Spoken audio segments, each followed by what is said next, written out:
Welcome to another episode of the Friday Post Flight. We are moving right along in episode number and quality. Today we have a very special guest, somebody who's right on the cusp of releasing their very first set of comics that I know of anyway. He'll obviously correct me, but we've got a lot to talk about there amongst all the different stories that we normally cover. So I have to tell you, I'm very excited today to present somebody who is creative in our community, and we need more of those. It's Luke and his wonderful art. Let's bring Luke in and say hello. Hey, Luke, how are you today? Thanks for joining me. Hello, I'm glad to be here. After all the time of watching, I'm finally now on the other side of the aisle. Well, I appreciate you being here and you being flexible with the time. We finally were able to get me to pin one down for you. And we can talk all about the things that you are doing and what you have planned in the future. But first, I just want to acknowledge all the great people that are in the chat very quickly, just to say hi and thanks for coming. We've got, yeah, I do that too. Just wave at everybody. Little Mouse is in the house. We got Low Spec here. What's up? Ruby Hoove is here. Greetings, dear. I hope you have gotten rid of that headache. Tom F is here. We got the Weatherman. What's up, Weatherman? Oh, that's great. Liberty Howl's cat is joining us today. Hey, looks like I might miss this. Wife just informed me we have to pick up one of the grands. There you go. I hope you have a great weekend with that. Let's see who else rolled through the door. We had a few more folks pop through. Well, Liberty Halls on the way through says, "Hey, have a gifted Culture Casino membership." Well, thank you for that, Liberty Halls.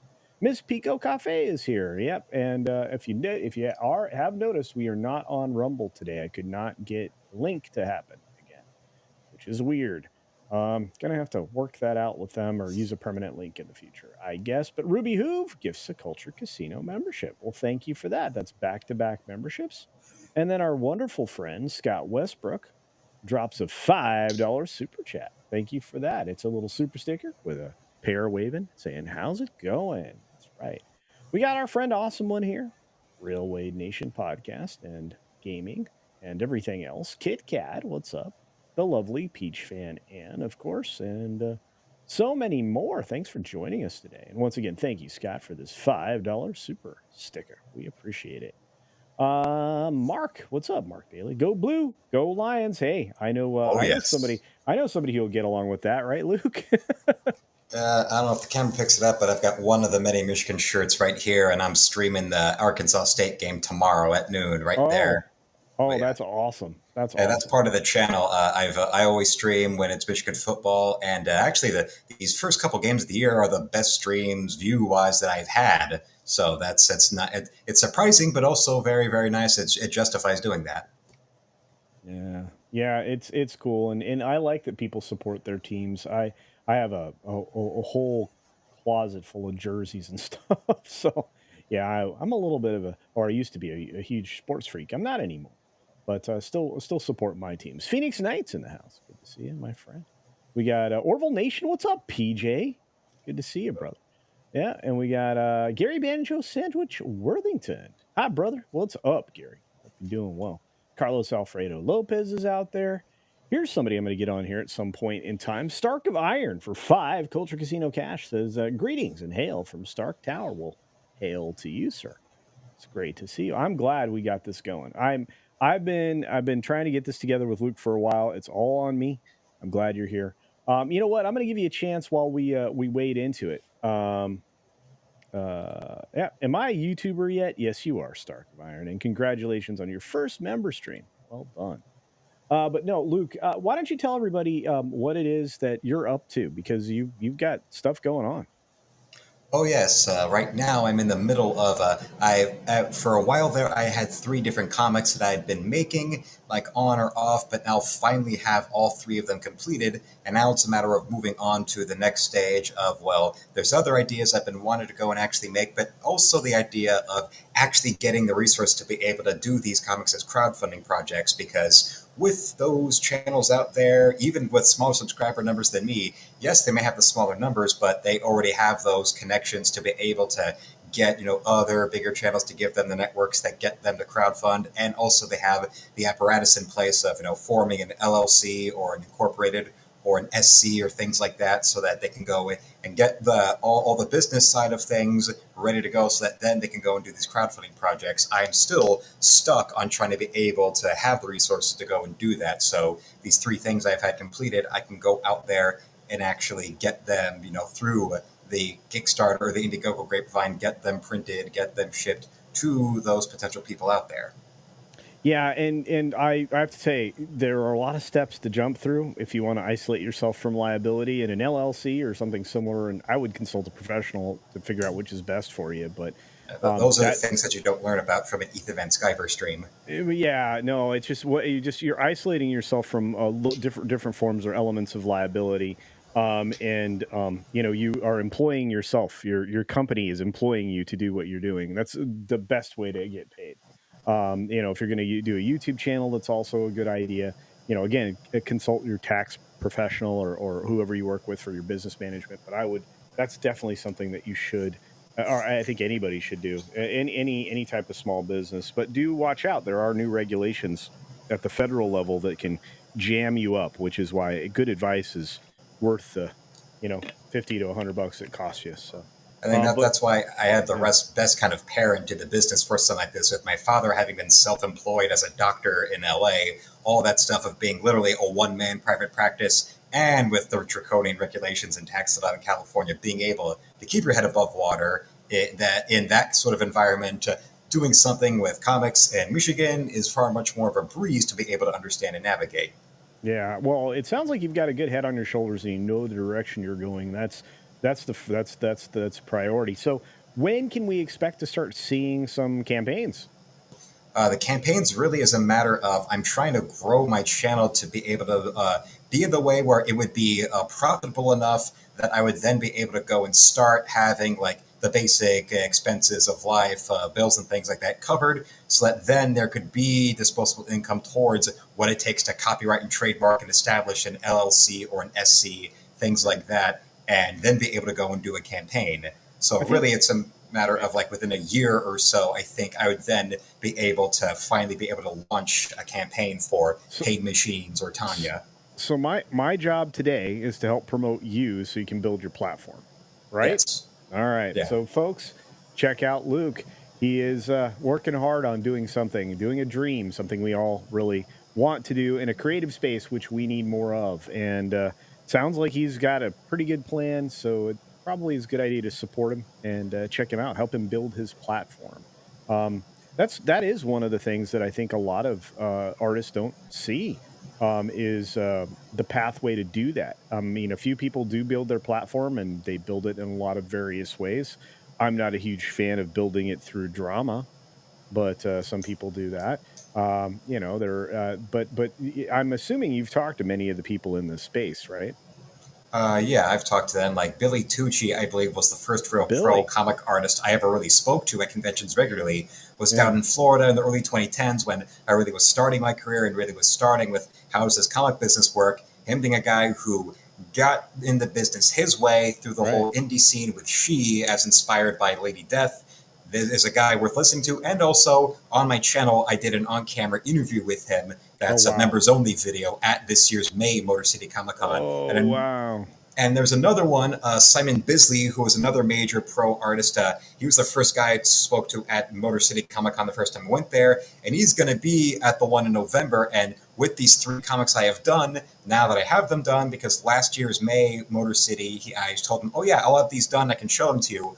I'll be ready, phone in hand, with to show him on the phone there the artwork for Pain Machines and Tanya, Lady of the Blade, and Intrepids. Now, have you so have you ever of course I've talked to the Bloody Baron a few times. Have you ever talked to Mike Baron? You ever had a Uh, chat with him? no, no, it would be an honor to be able to do so because I Yeah. have most of his Punisher work. Oh yeah, yeah. Well, look, I got really into his Florida Man books. If you've seen those, I've they're seen those, yeah. good fun, good fun. I even have the lunchbox that he did during with one of his campaigns. It was really well done. So it's kind of an out of the box thinking. This is one of the things I think Mike's great about is he has different ideas than most people. So like have a lunchbox. So it's like like when we were kids, right?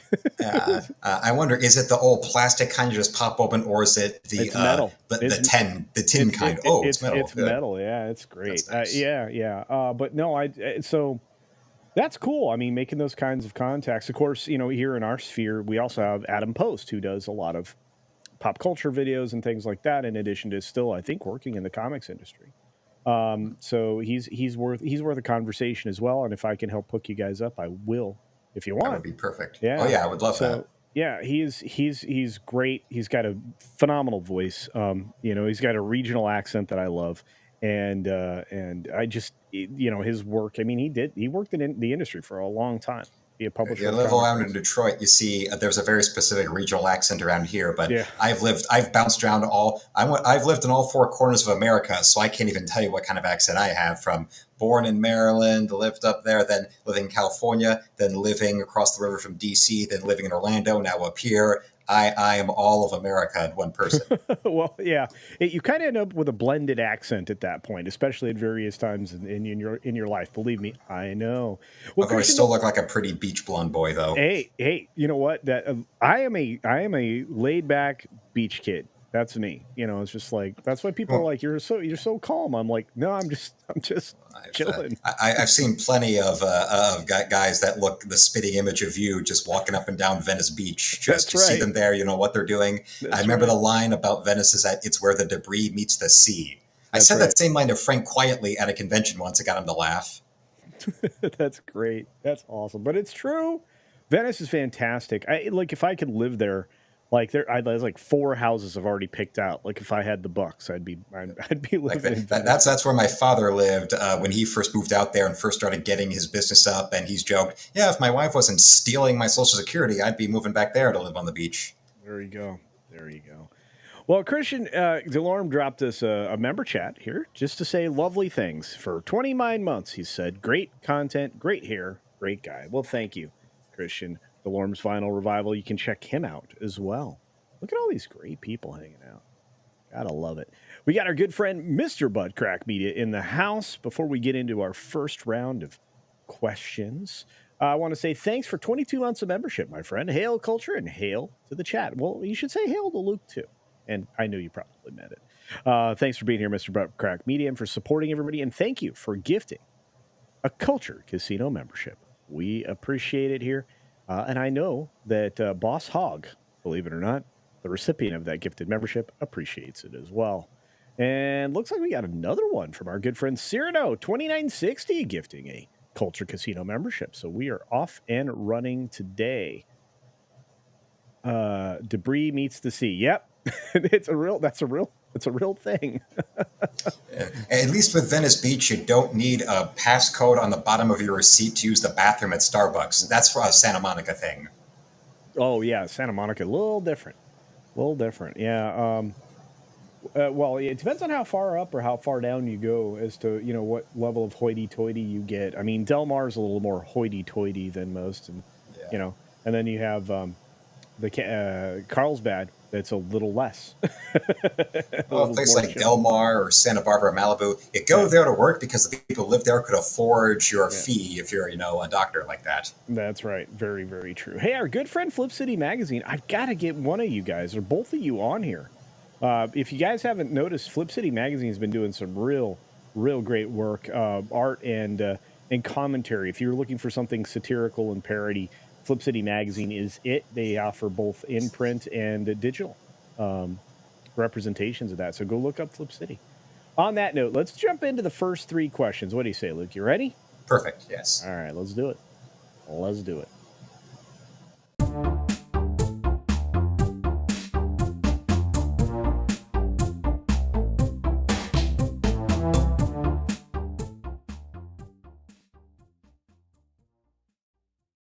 Those of you who are unfamiliar, this is three questions. We get to ask three questions of our guests. They're always the same if they're a first time guest, so there's no surprises. And there doesn't really need to be. And he's already has the questions. Everybody always does. So, first up, though, let's start here. What is your favorite television show of all time, Luke? Twin Peaks. Twin Peaks. Good choice. A little Lynch fan going on there. Tell us your fondest thoughts around Twin Peaks. The fact that it was able to get something that was very palatable to the everyday public, that also was very, very bizarre and also much more mature, because you could look at it and police procedural format had been done before. The co-creator, that wasn't David Lynch, had worked on Hill Street Blues and shows like that, so he understood the structure of how to make network TV successful. But then you take a dark artist like David Lynch, and you take his ideas mixed with that, and you get the right kind of way of taking that and melodramatic, character relationship drama, and put them together in that sort of format, and you get a show that has as much coffee and cherry pie, figuratively speaking, and literally Yeah. as well. Yeah. No, Mark Frost definitely was the other voice in that series, and I think it was really, really well done. I enjoyed it a lot, but I think the surrealism of it all was something that really overwhelmed me as a younger person. So Yes. I thought that was very impressive. I really, really like that. Wow. All right, Twin Peaks. What's the chat flowing with? Anybody coming up with anything spectacular about Twin Peaks? Let's see. Um, Mark Daly liked Star Trek, DS9, and NYPD Blue. There you go. Yeah. Yeah. Let's see. Anybody else? I don't know. Awesome One says, watched a half episode of Twin Peaks and Northern Exposure was on at the same time. So I watched Exposure instead. I think some people did have to take a choice there for sure. Hey, I know that Gabby. exposure is, not so. I can imagine a lot of people being turned off by it being so messed up, or not even the dark stuff, just how strange you could get with just how the actors were, the characters were. Yeah. Man, the one arm man. I mean, there were just so many strange characters in that, right? I mean, it was wild. Bilbo Swaggin, what's up? Says Spawn the animated series is up there for me. There you go. Person of Interest is a really fun show, very underrated. I agree with you, Dragon Bricks. Um, yeah, but overall, that series was very entertaining, beginning to end. Tom F says, "Does Twin Peaks the restaurant count?" Well, I don't know. I've been to a few of those, and yeah, I don't think that's the same thing. So, and Flip City says, "I was a Northern Exposure chooser." Yeah, so was my dad. The log lady, yeah, yeah, Oh Kit yeah, Kat, reminds yeah, me of my mother. it was so wild, so wild. Donovan Bradford likes Gundam Wing. That's good to know. And oh, did you see the SNL parody of Twin Peaks back when SNL was still funny? Yes. Oh yeah, I had the. I first saw Twin Peaks. I got the DVD box set of the original run of the show, and it had the Twin Peaks kid and Cal McLaughlin's monologue from the same episode as special features. Yeah, I'm telling you, sometimes he would whatever was written for him was brilliantly quirky. I mean, there were times where you're like, "Oh, wow." Um, no, I love it. So, been to Twin Peaks restaurant several times. Yeah, yeah, more of a brewery than anything else. But Cyrano actually sent us a super chat here, Luke. All Let me right. let me see if I can grab it.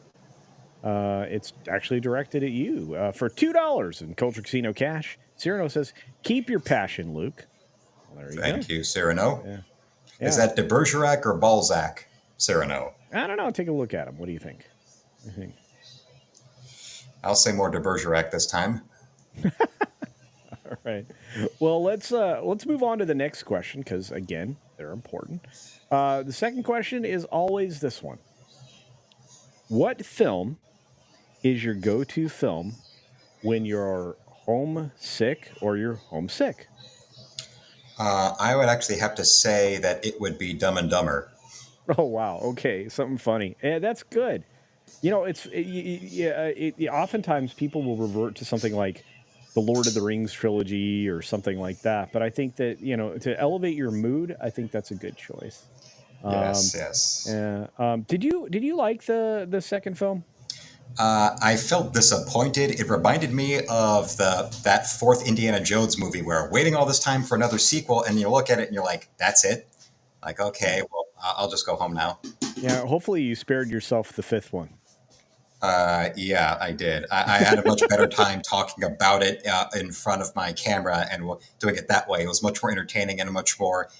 Those were videos that got me some good subscriber growth last summer. I bet you they did. Yeah, that was a terrible, awful film. Man, it was crazy bad. Yeah, the chat's let's see, the chat's throwing down in there as well. Let's take a look there that they're saying here. We got uh 300 or Rio Bravo. Those are good choices, Mark Daly. Talk about just sitting back and enjoying something that's very masculine. Um, Actually, well, 300, I have an interesting story about that. I saw the film in the theater, and then a couple weeks later, I was in Miami for spring break, and we were like near the campus for University of Miami. There we were with my father at the gym, and we were overhearing these like two very, very gay men talking about how much they loved the movie because of all the Spartans and nothing but the banana hammocks and all ripped. well, yeah. Yeah, here's a funny story. Way back then, there was something called the 300 diet and workout.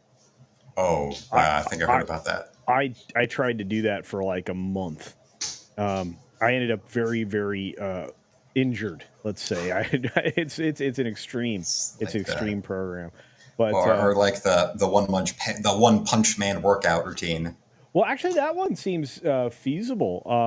Our friend Memes of Destruction actually, I think, does that one. It's amazing, and he really has changed his body dramatically. That's very very much worked for him. Gabby says Lethal Weapon. There you go. That's a good homesick movie. That's again, another one of these uplifting, fun, raucous kind of films. Minus the blonde lady snorting cocaine and jumping out a window at the beginling. But yes, Lethal Weapon is Eh, comfort that way. well, I mean, usually I'm still getting my snack out of the kitchen when that's running, but it's fine. Ptolemy's Minion says Lady Hawk and The Princess Bride. Those are excellent choices as well. Lady Hawk is amazing too. I recommend that one. Yeah. Um, yeah, I mean, can you realize how little he actually acted? I was trying to go back in time. Um, Princess Bride's just always going to be a classic. Sorry, that's just I don't know. Have fun storming the castle. Yeah, anyway, uh, Bram Stoker's Dracula for my wife. For me, Lethal Weapon. Well, there you go. Wow, Bram Stoker's Dracula. Okay, that's wild.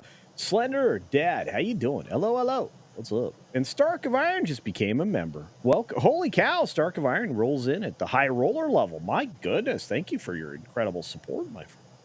Well done. Well done. Top tier all the way. Went right to the crystal. Wait a minute. 300 was in the theaters just as you moved into Florida. First film I saw there. Oh wow. Wow. I saw Peter Venkman fan side out there.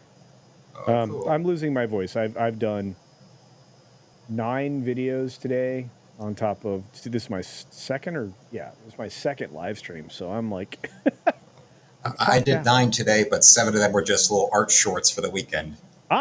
Well, that's cool. I'm gonna have to check out your art shorts. I have zero artistic talent.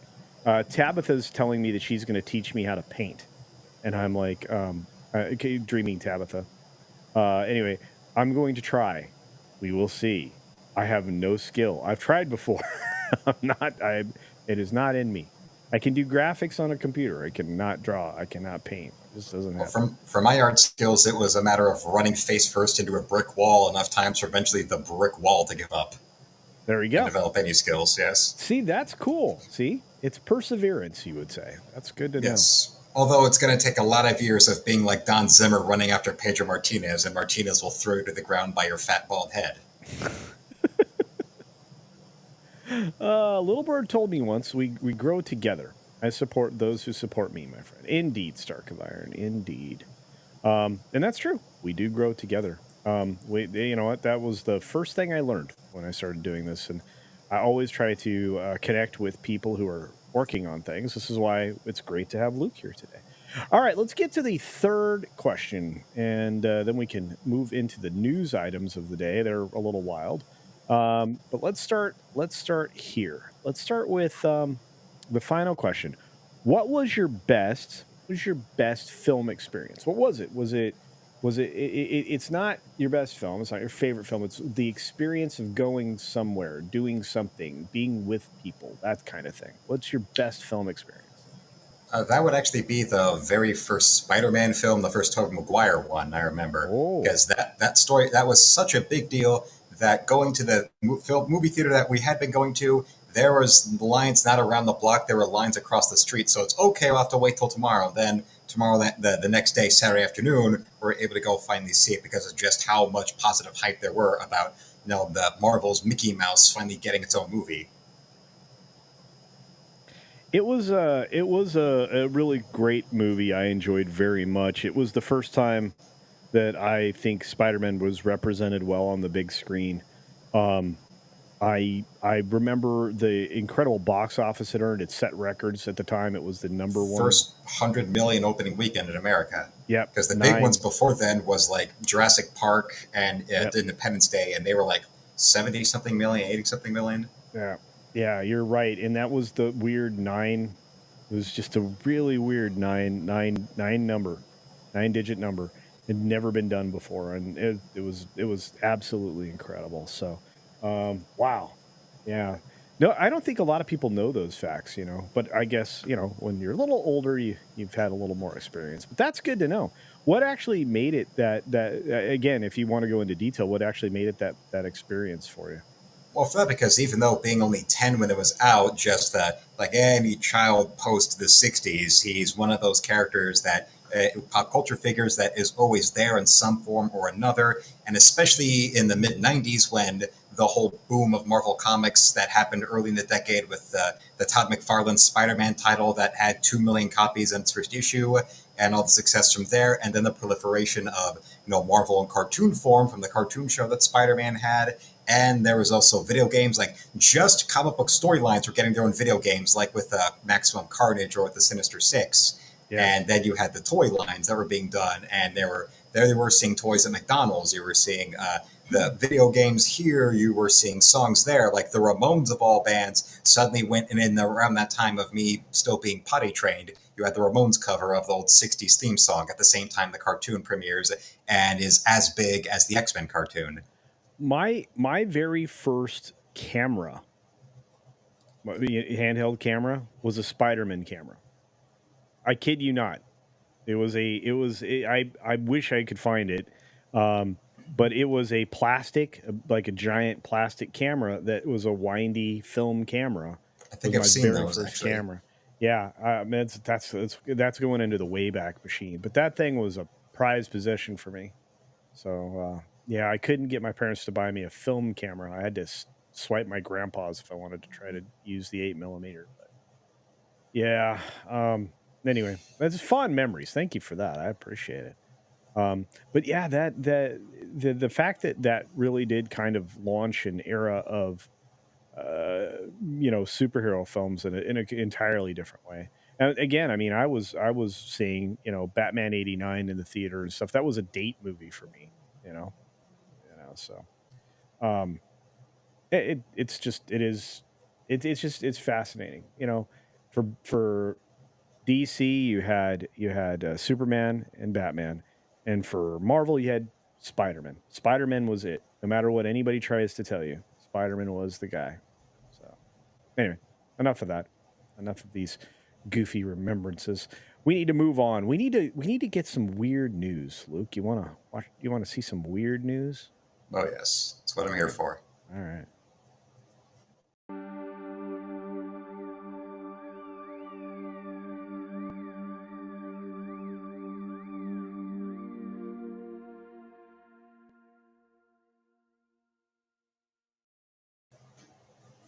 Normally, well, did that switch? Oh, it did. Yeah, it went to weird news. Good. Normally, I have a selection of things that I let you choose from, but today we only have three. We only have three stories, so we are going to get this prepped for now, and let's see. I need to get rid of the chat. This is a problem. I don't know why this keeps doing that, but let's let's drop the hammer and get to this story. This one is weird, and being where you are in the place you are in the country, I think you will appreciate this because this could be happening down the street from you. Let's show the Joy in Mud Bowl, a football tournament that celebrates 50 years of messy fun. That's right. So you can see that this game happens regularly. College football players aspire to play in bowl games. Professional players dream of playing in the Super Bowl. A bunch of amateurs in New Hampshire just want to get muddy. On Sunday, a 3-day sloppy, muddy mess wrapped up for the Mud Bowl, which is celebrating its 50th year of football, featuring players trudging through knee deep muck while trying to reach the end zone. Now, I was a foolish young person, so I did silly things like this. Did you ever do this kind of thing? Ever play flag football or Uh, mud football or anything Flag like that? football, yeah, as a thing that was done in like schools, and when living in California, my father would have us out there in the front yard with the ball and all that, but never where it was us getting in mud like that. No, if we wanted to see that, we wouldn't do that ourselves. We'd just go and watch Double Dare. Yeah, that's true actually. That was kind of a fun show. But no, this is something that I kind of did as well. And you've got I think men and women playing I think in their own divisions, but you're basically playing football in the mud. So you've got to have a smile on your face. This is a 50-year-old quarterback from North County Mud Crocs. So it's all ages. You literally, these are people that just couldn't get enough of it when they were young, so they're still out there doing it. You Yeah. know, You the see that annual. a lot around neighborhoods like this, for instance, like because living in Detroit, when it's a Thanksgiving Day game for the Lions, of course, halftime they've got the all kinds of families will have to pick up games in the yard some way or another. Hmm. Except for Yeah. my father, around that time as a teenager, he that was like when wrestling season would be happening. So he'd be in the basement training instead of out there like that. Oh wow. No, I absolutely loved. I absolutely loved doing the halftime football games. We lived for it, and the annual event takes place at Hog Coliseum. That's funny. There it is, right there. Look at how messy that is. Wild There's a stuff. lot of people with a splashing fetish that are very happy to see that. Yeah, I bet. But isn't this funny? These are the Hogettes. They're the cheerleaders. They're Well, just they goofing off. migrated up there after being the fans of a bunch of drag queens that were fans of the Redskins. Now I'm guessing they moved up there after changing the team name, the Hogettes. Ah, there There you was the go. Hogs in the '80s, and then there's literally look at it. Hell, they even got to the point of them being in a Visa commercial for the NFL of the Yeah, Hogettes. This is where they get all their supplies with Visa.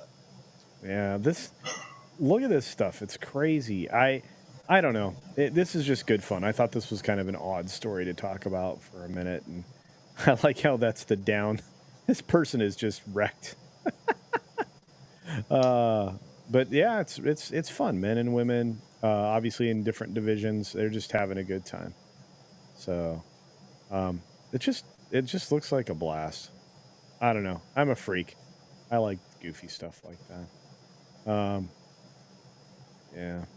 That's probably another reason I like skim boards on the beach because it could get really messy, especially when you had where the river joined the ocean. Anyway, all right. Well, that's story number one. I think we can let that one go and work on another. Um, did you ever? So did you never really did stuff like that then? Do you get all messy or anything? No, that wasn't me. It wasn't you. All right. Yeah, I don't know. I'm still a kid at heart. I think so. It is what it is. Let's move on to our next one because we got a weird story. This one's odd. A young golden eagle attacks a toddler in Norway. It's the fourth such assault on humans. Now, this has been happening more and more frequently there. Um, and obviously, the birds that do this are obviously eliminated, just like when bears attack humans. But from Copenhagen, Denmark, at first, Francis Ari Stur thought a human was trying to shove him down the steep Norwegian mountainside. Then he saw the golden eagle land. We're staring at each other for maybe a whole minute. I'm trying to think what's in its mind. The bird then attacked Stur 5 more times Thursday, scratching and clawing the 31-year-old bicycle courier's face and arms all over 10 to 15 minutes as he sprinted down the mountain. The same eagle is believed to have been responsible for attacks on 3 other people across a vast mountainous area. of southern Norway over the last week, including an assault on a toddler. Saturday, that required the child to get stitches. I imagine the guy had to get stitches. It sounds like he got tore up pretty good too. This is when you get one of them hunters from like up in northern Maryland to come to Norway to take care of that. Yeah, I mean, this is absolutely wild. Attacking an eagle, attacking a baby, and a baby getting stitches after assaulting this guy repeatedly, and all these other Yeah. people. That's one of those situations where it becomes like Jaws with an eagle, and now you need the eagle Roy Schneider to take care of it. Yeah, and it's funny after it went after the third victim, the toddler specifically, um, they did have to put the bird down. So, according to this Alv Attar Folkstad, it likely had a behavioral disorder. He's an It's like eagle expert. saying that Attila the Hun and Ted Bundy had some emotional trouble. They did actually, yeah. It's some behavior disorders. Can you Anyway, no. imagine if those figures were like on not even present day, just like the mid '90s, those daytime talk shows like Sally or Jenny Jones? If Attila the Hun, and now why are you doing this? Like Yeah. Genghis Khan, why are you massacring all these defenseless Chinese people? And they are building a giant wall across their country. How do you feel about all these? We brought today on the show the families of some of these Chinese men to whom you have slaughtered in your attempts to try to rule China. Now we have some simple questions, Genghis Khan. Okay, but first commercial. And So, Jenny Jones is no joke. Remember when there was a guy who came out of the closet to his best friend, and then the best friend followed him home and shot him at his doorstep? yeah, been some really odd stuff, but I'm thinking that could have been more of a Sally Jesse Raphael moment. But yeah, absolutely. I'll say this about Sally: none of her guests ever got shot on their doorstep afterwards. Also true. Also Between true. that and the same time, that was when Gianni Versace was on the boardwalk in Miami and got shot on his doorstep. I'm Oh, pretty that's sure there right. was a while there where gay men were terrified of going outside without Yeah. without Kevlar and bodyguards. Yeah, it was really strange. What was a very odd time. Anyway, the details in the plumage, according to these people, may make them believe that the eagle was the original that had been attacking everybody. In the most recent attack, a 20-month-old girl was playing outside a farm in Auckland, the small municipality in the south, on Saturday when the eagle came out of the blue and clawed her. So yeah. Anyway, the bird is no longer a nuisance to people, but it seems to be odd that these birds are doing that. Um, I don't know. I mean, we're seeing a lot of odd animal behavior. Um, I'm not sure why, although perhaps they feel like their territory is encroached upon, or there's environmental changes. Shifts in electromagnetical things. What would you speculate? Do you think that it could be weather changes? Could it be electromagnetic shifts? Could it be uh, composition of changes in the composition of the atmosphere? I mean, what would you Oh, with speculate? Anything at all? well, with birds, the way they fly and the way their brains work, I know that they're more in tune with electromagnetic things like that. So I'm going to go with that one. That's Yeah, most likely either that or just some animals are born and they're more violent than you expect. true, true. All right. Well, our final story is this one: bull on the loose in North Carolina, parking lot escape. All right. So apparently, a 400-pound bull named Roger is on the loose in North Carolina after escaping from a trailer in the parking lot of a shopping center. So I guess it was take your bull to the Walmart day. I don't know. But Marine Pitts of Clayton said in a Facebook post that the 9-month-old Dexter bull escaped September 4th. Wow, that's a long time ago. Um, from the parking lot of White Oak Shopping Center in Garner and quickly hoofed it from the scene. Roger was spotted on nearby security cameras that night and the following night. Feed was placed in the area on Friday, and it has not been touched. We have no reported sightings of him since Thursday. Pitt says Roger is friendly, but likely to flee if approached by strangers. That's very, very odd. I wonder if we have a little video on it here we can watch. Where's the beef? A New Bern man is still on bull watch after he says his black 9-month-old bull, Roger, jumped out of a trailer at a gas station in Garner last week. Our Sean Coffey has an update on the search. Amber, I am utterly speechless that I'm covering this story this afternoon. Some good news for the animal lovers out there, though. Roger's dad, Douglas Boley, says he's actually breeding stock, so you won't need to worry about that next time you're out at a steakhouse. Take a look at our runaway here. This is video from a bystander after Roger managed to escape at the White Oak Shopping Center last week. The last confirmed sighting of Roger was a week ago now. Douglas tells me he had just purchased the bull in Pittsburgh and was transporting him back to New Bern when he stopped for gas at the White Oak Shopping Center in Garner, and Roger hoofed it out of there.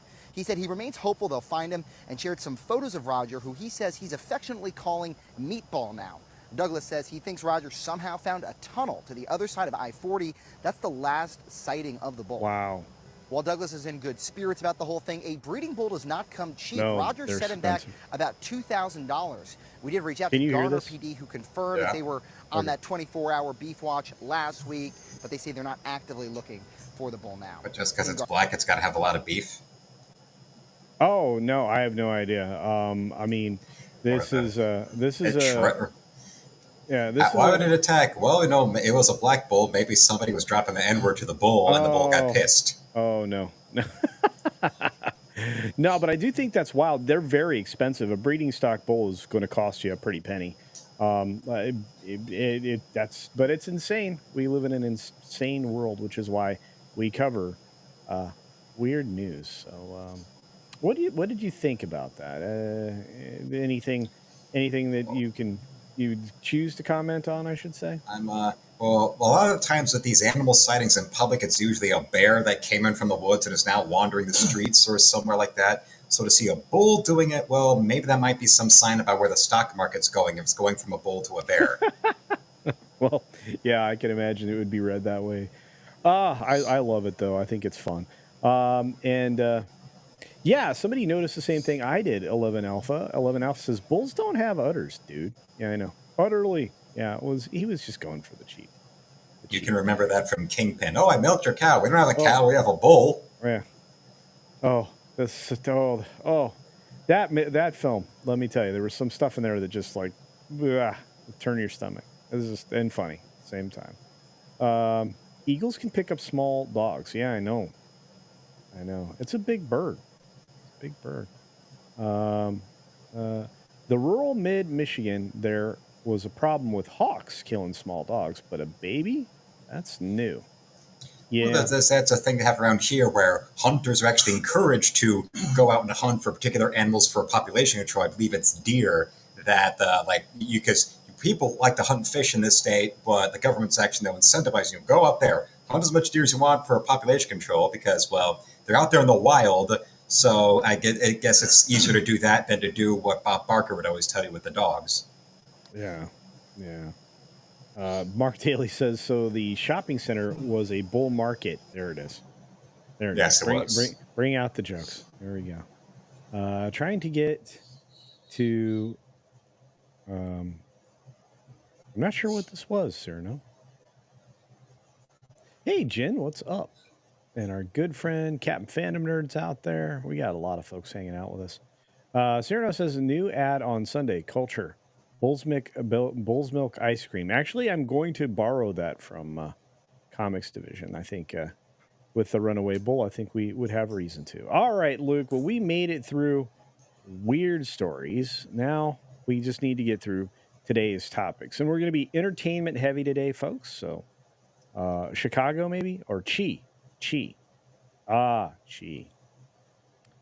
Hey, Andrew Wordna. What's going on?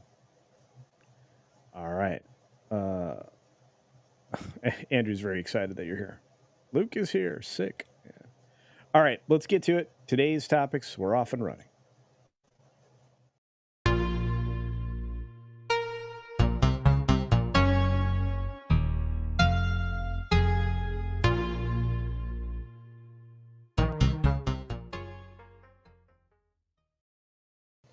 All right, so there we go. I was like, where are we? All right, so we've got an interesting set of stories today to cover. I'm going to start first with toy industry because toys and comics and films and everything, they're all tied together. Um, Sometimes I think people that don't deserve it get credit for things, and that kind of bothers me. In the comic industry, it happens. In the toy industry, it happens. People get credit they don't deserve. That's why I got to reduce it to writing. Yeah, exactly, exactly. So what we need to look at here is well, we need to look at this story because this is going to basically point out that sometimes you do absolutely nothing and you get a giant payday. The Ray For Kroc example, effect. yeah, exactly. For example, citing Barbie success, Mattel gives CEO Jan Kreitz a $15 million stock retention grant. Did he make the movie? No. Yeah, so Mattel's board issued a grants to Kreitz this week, and it will vest over 5 years if performance metrics are hit. 15 million stock retention grant, so that's 3 million a year that he's basically vesting in, right? Because it's over 5 years, yeah. So Mattel issued a special 15 million stock grant to the CEO, citing his success in film and TV as a driving factor. Mattel's board issued the performance grant earlier this week, with the company writing in an SEC filing Friday that the importance of this continued leadership at the company was a key factor. The committee believes that Mr. Kreitz's leadership is a key factor for the company's ongoing success and growth potential, and that Mr. Kreitz has been and continues to be the driving force behind the company's transformation to become an IP driven toy business with an expanding entertainment offering. Now, film, television, comics, they're all tied into toys. Um, I don't know how does he share in the success here? I, I'm It I'm makes losing it. about as much sense as like the CEO of Pepsi getting a Super Bowl ring because the quarterback for the team that won did a Pepsi commercial. Yeah.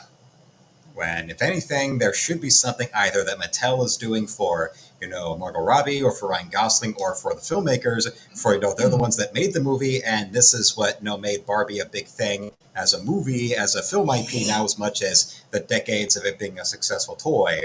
And I mean, now, is he expecting another one of these when, say, there's a Hot Wheels movie that's going to come out and do well?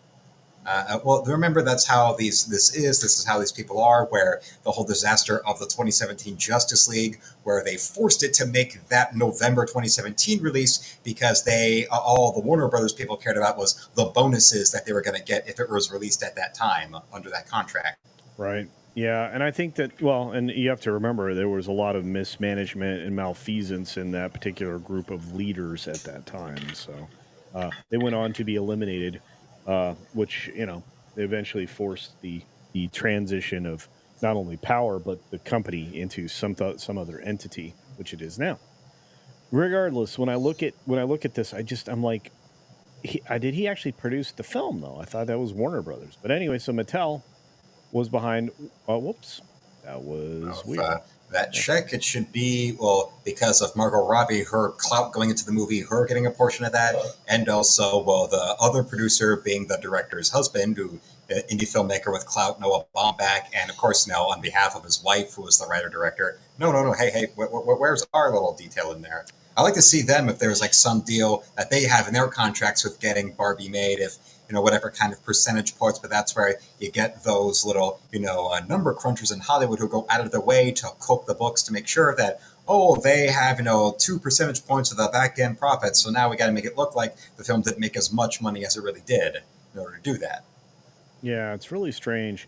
And Peter Venkman, fan site, good to see you, dear, says, didn't some chick get ousted or something? Well, I there was a weird, dismissal recently. Was it Mattel? I can't remember her name.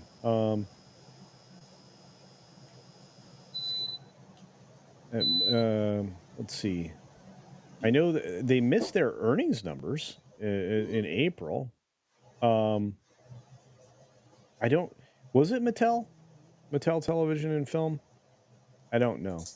Regardless, The grant target value is $15 million.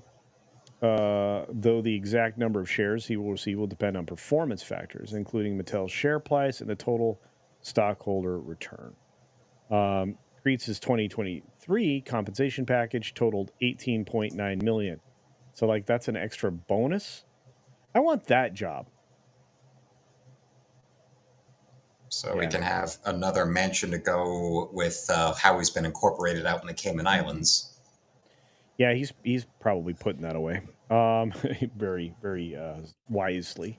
Davina, how's it going? Says Mattel has Masters of the Universe, Hot Wheels, Matchbox as well. Yeah, they do have a lot of IP, but the question is he just being rewarded for like letting somebody use the IP to make films? I mean, how involved are they in the production of said films? See, this is something I'm gonna have to look up. But I thought this was rather odd that he's getting a retention grant based on that type of thing. It just seems strange.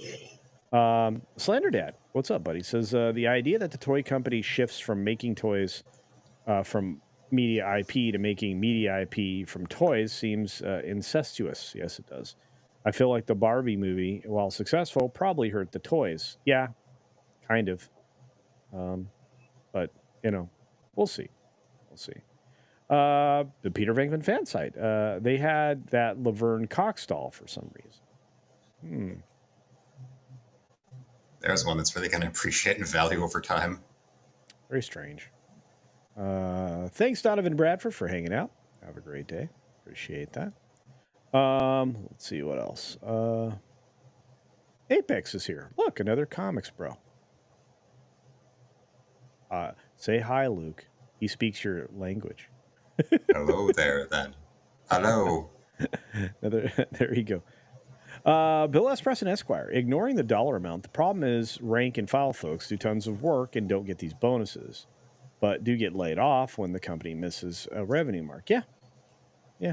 I mean, this would have caught my attention because that's really all it did. It caught my attention, but it would have caught my attention if it was $5 million. I'd have been like, why is this happening? It's very strange.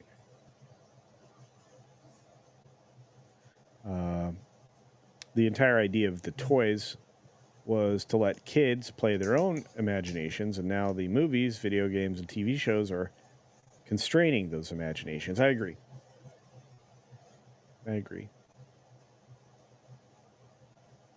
Yeah, Mark, I'm gonna look into this because I don't know what they actually did for the film. He must have done something, right? I mean, right? I don't know. I just find it odd. Yeah. Just trying to read what you guys have to say. Luke, any further thoughts on that? Or well, this is if it was something like, say, the Ninja Turtles of the early 90s, where it was licensing deal with the two creators of the Turtles and them getting something because it's a smaller two-man operation of these creators of this comic book being in charge of all the merchandising, I get it. But that guy, it doesn't surprise me, really. It's just a matter of, well, of course, some company like that's going to do some big licensing deal. It's going to be whoever's the guy in charge is going to go and line his pockets that way. No different from what you would see with whether a Disney thing was successful or not, and still, Iger gets his dues. It's true. But we're going to go from that to somebody who actually deserves the credit that he should be getting, but he's really not getting the love he needs. Before we do that, I just want to say, Monkey Jeebus, good luck. I hope you get it. Marketing is super fun. All right. Liberty House Cat says, hey, Luke, had to pick up the great-grandson, so trying to listen remotely. Okay, cool. All right. It's nice to see you here. Let's jump into the next story. I think, like I said, this man, as I continue to lose my voice, this man is not getting the credit he deserves. He absolutely does deserve it, and he's really been making a difference at the company that he wandered into that was all so hamstrung with debt. Warner Brothers Discovery's carriage deal with Charter cools heat under David Zaslav's seat. Yeah. Getting a chance to get everything settled is very, very good for this man. And he's got a lot of channels. The besieged CEO, by the way, is only besieged by the entertainment press. Finally have reason to celebrate in 2024. Formed from a merger in 2022, The company has seen its stock price plunge 70% since the deal closed, which was to be expected, with a series of miscues culminating in the loss of the NBA rights pending a legal complaint starting in 2025-2026. In August, S&P lowered its outlook to negative from stable, citing the declines in the media company's cable business. I don't know if everybody's having this problem. Anyway, the streak was reversed in dramatic fashion Thursday, however, as the company announced an early carriage renewal, good for them, with Charter, the largest pay TV operator in the U.S. The deal, which resolves one of the several pending renewals for Warner Brothers Discovery, will see its streaming flagship Max integrated into most of Charter Spectrum's cable and broadband systems, just like Disney, right? This is the same deal that Disney did, right? So, unlike a similar deal between, well, they actually wrote this, between Charter and Disney a year ago, no Warner Brothers Discovery networks were left without carriage. Well, that's a big win, right? Because didn't they eliminate like several of Disney's networks of memory? Oh yeah, yeah, they did. I don't remember, but there was several of them. The stock surged 10%. Good for them. So it jumped up today. Well done. Warner Brothers Discovery has been under pressure for a handful of reasons of the past year, which is silly because have you seen how many successful films they've had this year? Well, one of the bigger, Yeah. yeah. And remember, that was under their thumb. It was Warner Brothers that made Barbie, and that was a phenomenal hit. So that was a matter of them at Warner Brothers and Oppenheimer with Paramount, both of them being studios getting along with the whole internet meme of Barbenheimer, leading to profits for both of them. And Zaslav's the kind of guy where, remember, he came into getting Warner through Discovery, so there's a guy who, if you actually paid attention to his business record or the record as a businessman that it would explain when people want to know who the hell he was when he came into Warner's. This is a guy who knows about how to be able to take over something and make it work, although that's going to lead to a lot of growing pains in the early years and him not being friends with people. But when you're in charge, you're not a matter of being friends with people. You're a matter of generating profits. And a big company like that, like Warner, or if it's Discovery, the people you should answer to are the shareholders and to your bottom line. And that is the main thing. That's why, for all the people who were so angry about him canceling the Batgirl movie and then making it a tax write-off, he was the one that I can't help but notice now, with all the virtue signaling of Disney, they canceled the Acolyte, and that's going to be a big tax write-off for them, the same way that they got rid of that Willow show on their streaming service. Yeah, I'm not sure when they'll pull the trigger on, or if they'll pull the trigger on Acolyte, but it certainly could be another write-off for Iger, and they need him because they're not doing as well as they like to portray. But what I like about Zaslav that you actually just pointed out is that he finds things that are bad and fixes them.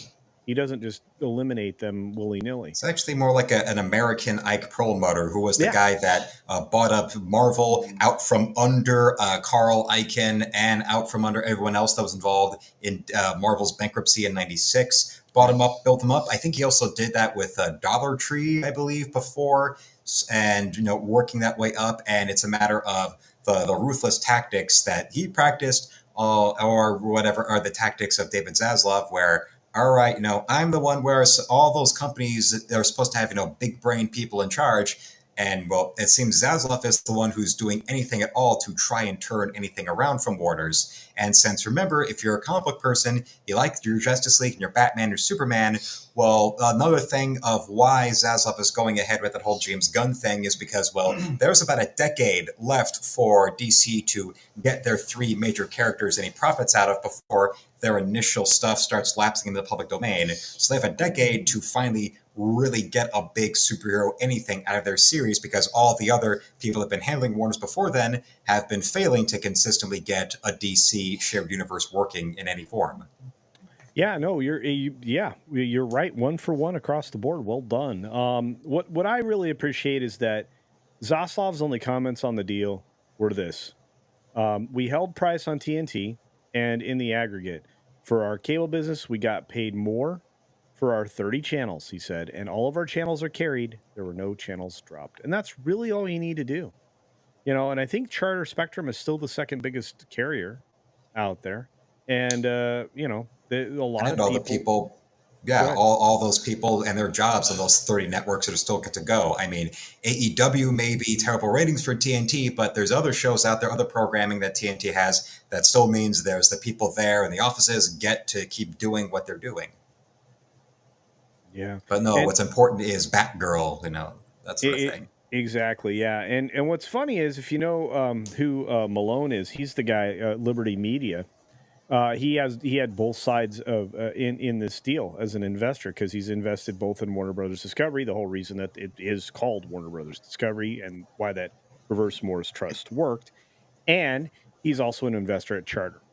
So he got both sides. That's amazing. Yeah. So hopefully in the future things go along well. And Warner Brothers emerges from this, and as you suggest, properly handles the DC universe because we really need good DC. We've not had good DC in too long a time. Although I understand where people are going from with the plan of the James Gunn DC universe, where you're going to have Superman, okay, that makes sense, and then you jump immediately towards the Authority. What talk about massive whiplash there? Yeah, I had whiplash because I'm like, wait a minute, this is not a Superman movie. This is now a Justice League film. There's Mr. Terrific there, and also the engineer from the Authority is supposed to be appearing in the film as well. Yeah, and you have you have several characters in here that people don't know. So like Mr. Terrific, I mean, even comic book people would have to Google, or if they've got the DC Encyclopedia book from DK, they're going to have to flip through to all right, oh, that's the guy. Yeah, and I think that's going to be I think that's going to throw a lot of people off. But not to throw people off, we're going to move on from this story, see what the chat's saying, and then we will move to our final news story. So let's do that. We've got you guys hanging out. I want good DCU, but the Gunverse has more red flags than the Chinese embassy. That's from Mark Daly. Yeah, I think that's basically what Luke just said, and I agree with you guys. I want it to be good. And James Gunn's track record, I mean, but with James Gunn also, he's the kind of guy who he follows the trends. Look at his trajectory as a filmmaker and screenwriter. Whatever it is that's going to get him hired for, he'll go and change everything about what he's doing to fit that. From his start with writing and for Trauma, and then from there he's now a screenwriter on Scooby-Doo movies, and then he goes from that to the Dawn of the Dead remake, and then from there towards that, and then you have Guardians of the Galaxy, where he's taking the C-list cosmic Marvel characters and reformatting them with Joss Whedon jokes and Farscape cliches. He'll go for whatever the tide is. Like if Zaslav, he's going to make sure the check clears. If James Gunn's going to be doing the DC characters in the way that people are going to know, then all of that hipstery humor, pop culture stuff that James Gunn was putting in for Guardians of the Galaxy, he'll wipe all that out to make Superman as much of Superman as we know him from classic, film, from the George Reeves show to the Christopher Reeve film, all of that. Good. I want an authentic Superman. I want the Boy Scout. I want the guy that, is the savior of the world, whether they want it or not. Nick Markins for 5 Culture Casino Cash says, hello, Culture Casino. Thanks for having Luke on. Well, it's my pleasure. I've been trying to do this for a while. So, that's my, one of my longest running subscribers out there and channel mods and all that. So we got him in here. Well, thank you, Nick. I appreciate it. Yeah. And I think Luke does as well. Glad to see you two tonight. Thank you, RJ McReady. Appreciate that. And as Sanders says, Congo. That's right. Congo. That's right. I still can't do that as good as Tom. Let's see. What else is going on? Mark Daly. Zaslav is better than Iger. Yes. Calling that an understatement would itself be an understatement. True story. True story. You guys are on fire. Peter Bankman says they might as well get the rights to use the name D&K Stores because Dollar Tree is just a 5 and dime store now. Yeah. Yeah, and I think they're losing a bunch more stores, by the way. I've never been to a Dollar Tree, so I'm glad that I never have, or all the Rite Aids in the state all shut down. So now all I have is like a Dollar General to go for like the place to go. Like I actually earlier today, I was sent out to try to find bread. Dollar General didn't happen. Went all the way down the other street to try to get to the there's a much longer walk to a Family Dollar. Still didn't have it either. So, wow, that's no bueno. I want to say thanks to Gabby for hanging out. Enjoy your bedtime, and hopefully we'll get a chance to see you again tomorrow. We got the Saturday morning stream. I hope to see you guys here. Peter Venkman fan site says RIP D&K stores. Yeah. Tina Guzman sends us a hot dog with ketchup for $1.50 in Culture Cash. Thank you for that. And we got Rooftop Korean. Dollar Trees are the ish for last minute birthday balloons. Oh, that is the only place to go get balloons for birthdays. Yeah. Yeah, I remember that. Yeah, it's more like a $2.99 tree. True, but good place to get birthday balloons. All right, we got one last story to get to, Luke. We're going to knock this one out the park, and we are going to enjoy it, and then we are going to talk about your projects specifically, or actually, you are. I'm going to step away and let you go to town for several minutes. So, and then I might pop in and ask you some questions. But, let's jump on this one because I really again. These are stories I want to talk about. I want to get your opinion, and this is the biggest story this weekend. It's the fact that Beetlejuice is still the ghost with the most. This is a great headline. Second weekend is looking to be at $50 million. Not as much as the first weekend, but a little around half. Would we say that's good? Are we thinking this film's going to be okay? Well, compared to Tim Burton's filmography as it's been the last decade or so, this has been a major return to form for him, with people actually going to see it, and also with what people think of it. So, far away from Dark Shadows, where between how the film was, and then also the idiocracy of having it come out only a week after the Avengers. This is a real nice bounce back for the man.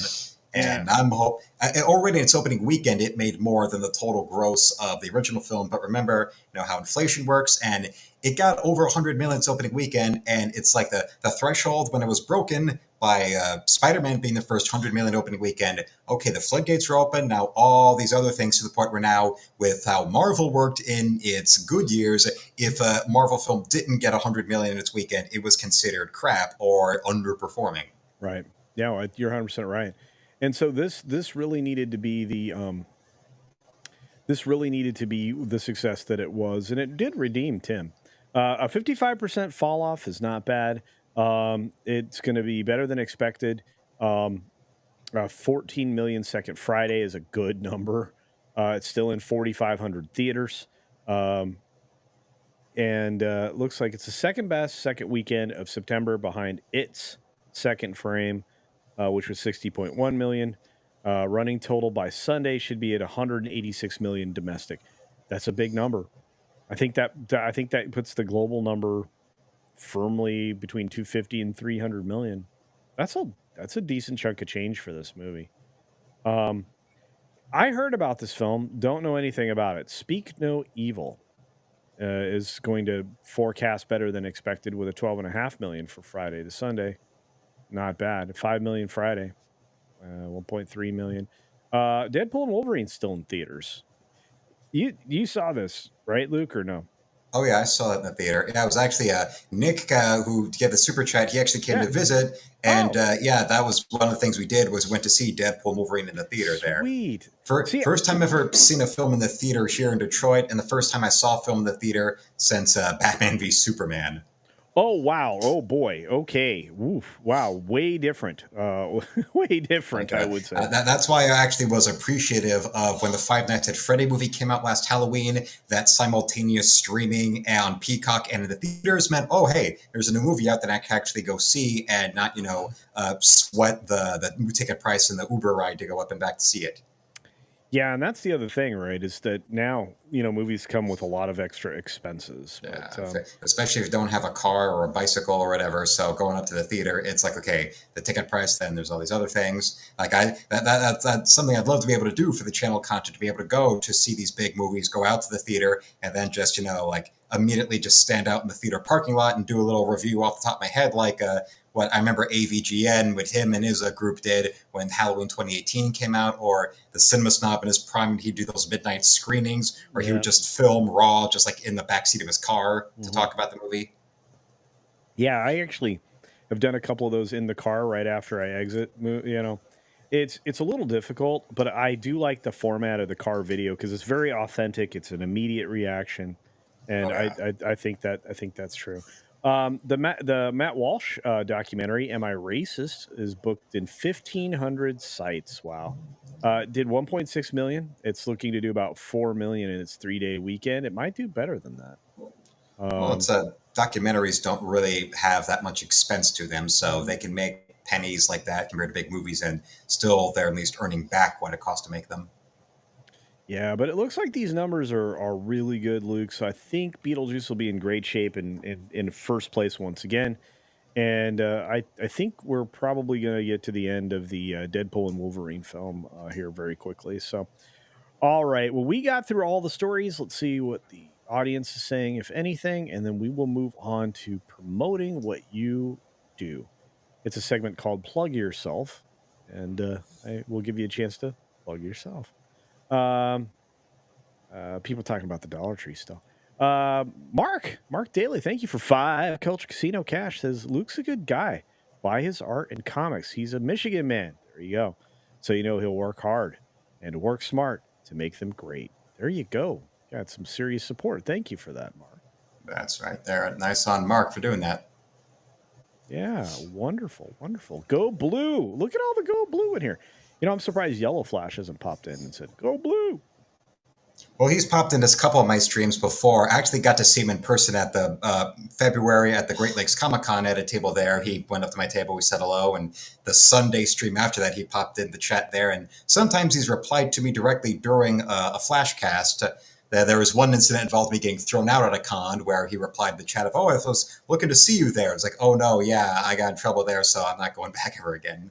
Yeah. Well, for those of you who don't know, Luke does have a channel. I'm going to promote it right now.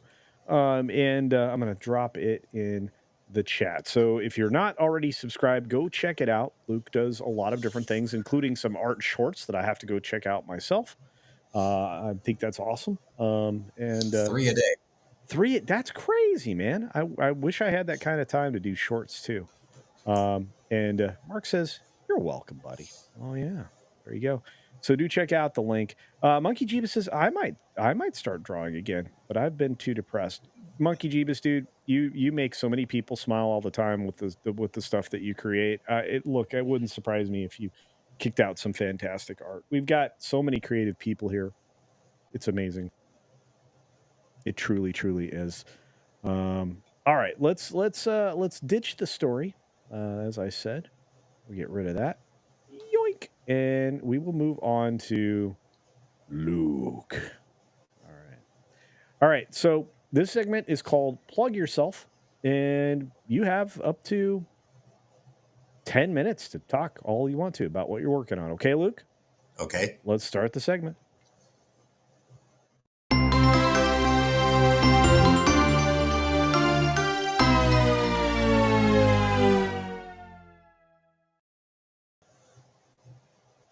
Okay.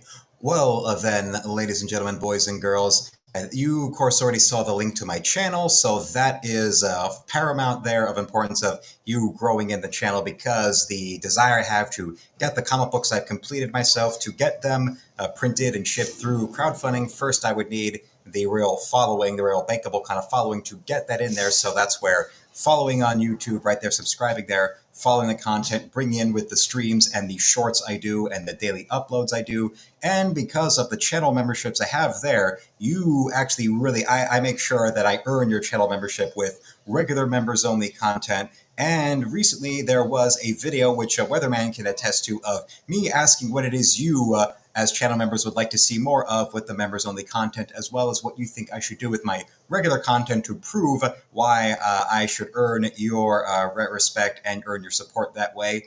And this is all in the name of growing the artwork I do, like my art store, which is always in the description of every video I do. I've got the screen share right there for the art store. I will click on that and give you a nice little scroll. You see up here, there is the store. That is the first thing you see when you click on. There are the handles. That's the little banner. That's also the same banner I have for my YouTube channel as well. When you click on that, of course, because of how YouTube is and, waiting 3 weeks after the end of the month to get what you earn and 30% of it's taken away. So besides whatever else there with a super chat or a channel membership, you can also just follow the link to my store that I always put in videos and also in the chat of my live streams, and you can donate those amounts right there. But also there's actual artwork that is for sale right there, pen and ink and color stuff. There's my pen and ink illustrations, which are always 11 by 17 inches. There you see the ones I have. Yes, black and white and color. This is all something I've had myself. This is the store. I've had it up for 7 years. The work that is all there available for you to check, but also at the bottom of every category is a commission that's available. Yes, because commissions are always open, either those 11 by 17 inch pen and ink commissions or also ones in color, because you'll see I also have color artwork, which lately what I've been doing during my art streams that are every weeknight at 10, I color artwork that is up there, like because today is Friday the 13th. Tonight on my channel at 10 p.m. Eastern, I will be doing a Jason Voorhees piece. That's just like these ones you see here of Captain America and Iron Man and Venom and Colossus and the Silver Surfer and Thanos. Between Marvel characters as well as DC characters you see right here, like Batman and the Green Lantern and Superman in pen and ink, along with, yes, a nice little Catwoman right there, and Zatanna. Then the Wonder Woman piece that's in the DC color drawings category was the Wonder Woman piece I drew as a art contest appearance on The Drunken Peasants, along with other ones you see there, like Bane and Supergirl and Sinestro and Kyle Rayner, another Zatanna, along with posters I've done, posters and trading cards of my own creations, like Tanya, Lady of the Blade, which is one of the 3 original comic books I have done, along with trading cards right there. But then you see these are sketchbooks. I have a collection of sketchbooks, which you'll see during my regular daily uploads. My regular daily uploads are a compilation of me just talking to the camera like this, or of me aiming my camera at what I'm drawing or sketching at that time, including all the work you see here that's done in pen and ink or in watercolor, or with gouache, or with markers, or in color pencils, all in those various little sketchbooks you see right there, along with several sketchbooks that recreate the covers of Jack Kirby's run on Fantastic Four or the run of Frank Miller on Daredevil. You scroll all the way down, but also you anime fans, I've got Star Wars and also the work of Red Sonja and the Rocketeer and even He-Man characters, and of course the Rippaverse with like Isom and Yaira and friends, as well as those also being done in color, including this special one, which is a drawing I did of Mankind, autographed by Mankind himself, Mick Foley, hence the price difference there, versus the Shadow and Slave Leia and Earthworm Jim, as well as Isom and Lara Croft, and even one and only Razor Fist. And that's where we get down to an art category for my own original fantasy comic, Tanya, Lady of the Blade, which was the comic I completed this May.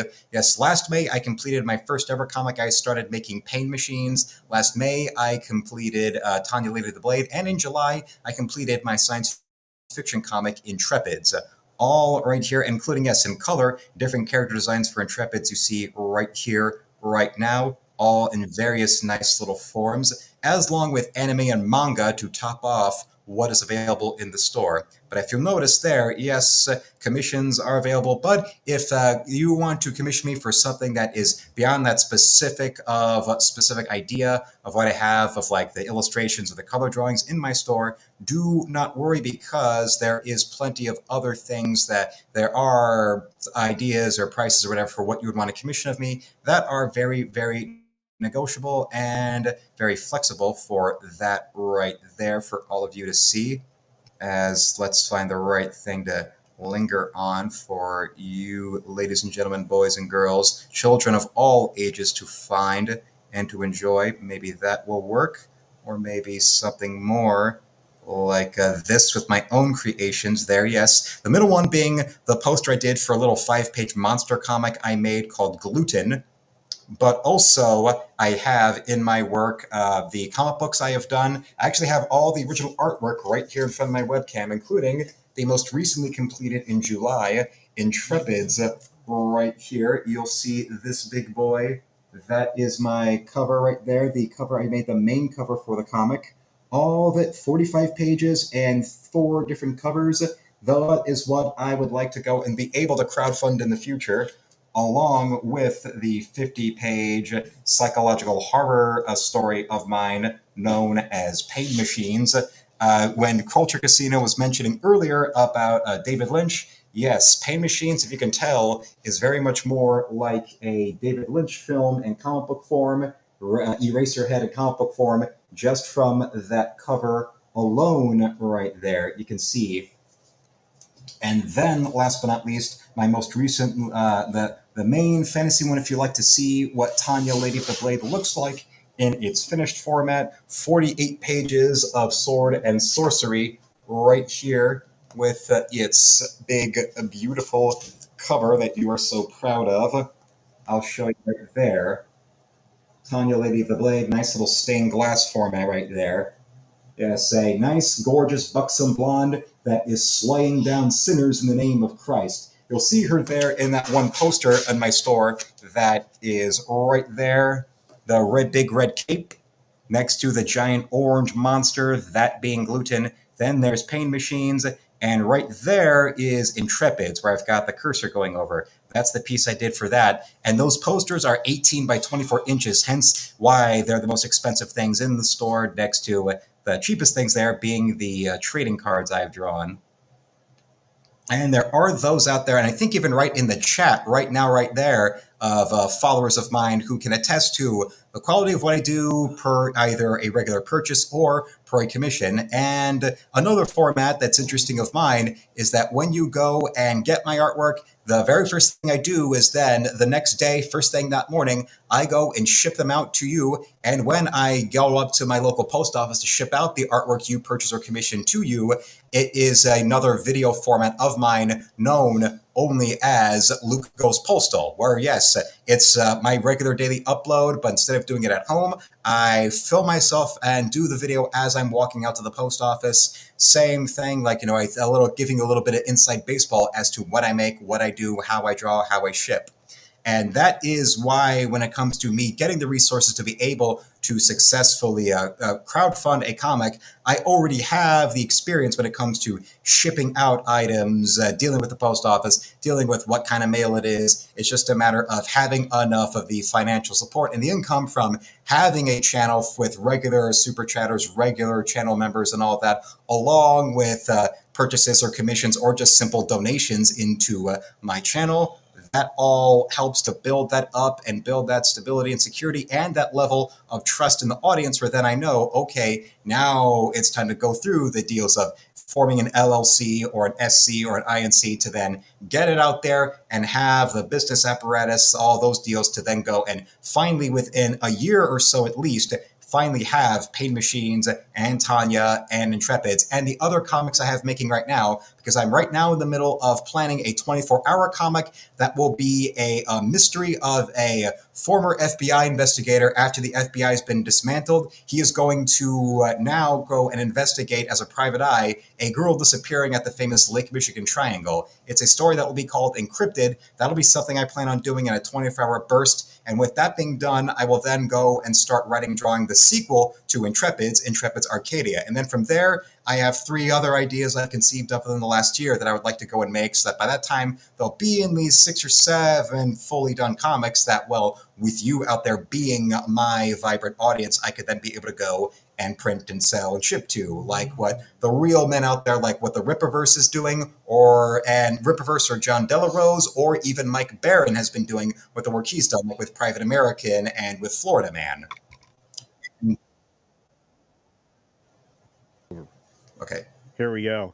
Yeah, look, we were actually talking behind the scenes, talking to a little Mike Barron about the Bloody Baron, and I have to tell you, I really think he's great. And look, he's got a plan, and he's building an audience. He's got over 3,000 out there now.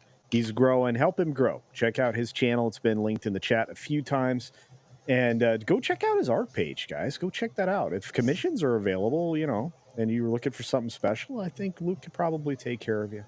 And I just want to say thank you for coming on today, Luke. I know we've been working on it a long time, and I'm really proud that you were able to join me today. So glad to be here. Hopefully, we'll get to hang out some other time here in the near future, pretty soon. You crushed it on your promotion, my friend.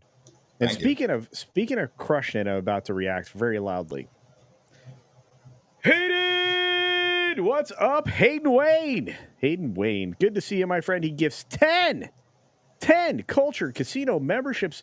Hayden, thank you, brother. Thank you. I appreciate it, my brother. It's good to see you. Well, we had fun last night entertaining Rhino, didn't we? Raging Rhino was it's receiving lots of love from us. That's for sure. Yeah, and I appreciate it, and so did the 10 people who got those, man. Yeah, I wish I had a clip to play for you, but we don't normally do clips on the show. So, but I will say this, Hayden, you're the best, man. I appreciate your support. We should support each other. Everybody go support Hayden. Hayden's got a channel. Hayden's working hard. He's doing good stuff. Luke, any last things you'd like to plug before we move the show over to, what are these guys' names? Oh yeah, Ascendant Art. Yeah, they get the pass off.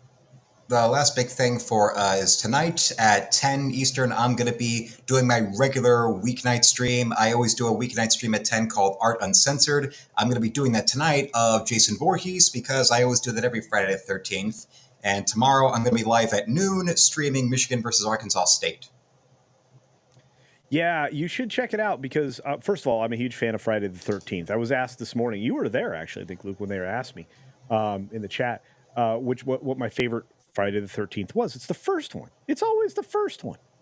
You know, I mean, I have like my idiosyncrasies and weirdnesses with some that maybe other people don't like. Same thing with Halloween.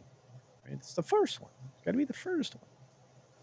But on that note, I really appreciate you joining. I appreciate all of you out there. And I'm going to leave you with a minute to go to the bathroom or whatever else. Don't touch that dial.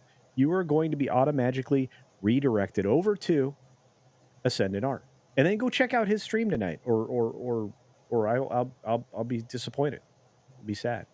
So check out his stream tonight. You heard the man. That's right. Listen to me. On that note, be sure to take care of yourself. Take care of others. And until next time, well, we will see you. Bye.